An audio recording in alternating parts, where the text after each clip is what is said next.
يا زمان العولمة والعالمية، الله الله يا زمان الأولي طيب طيبة، الله الله يا زمان العولمة والعالمية، الله الله يا زمان الأولي طيب طيبة.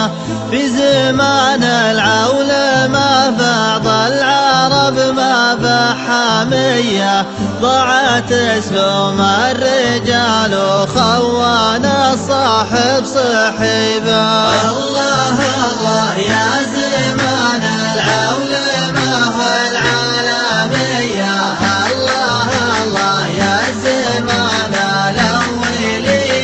طيب طيبة. عقب ما كان الخاوية تعب على راحة خاوية، صار ما يهتم فيه لا عليه ولا دريبة، والرجعنا للمجال استكبر وضاع القضية، مشل المجلس مثل ما كان من عزه وهيبة، الله الله يا زمان العولمة والعالمية،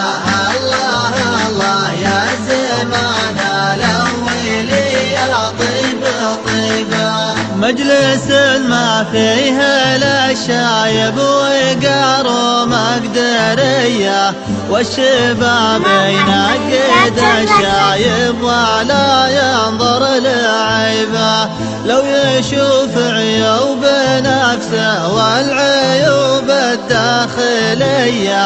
انشغل فيها عن الأجواد لا يظلم نصيبه، الله الله يا زمان العولمة والعالمية، الله الله يا زمان الأولي طيب طيبة. وبالزمن هذا شباب حي ما يرضى الخطية، يشقون الطيبة والطيبة ما هي صعيبة، والرجال اللي تعاشق الطيب بزوم قوية، يكسبون النعم لولا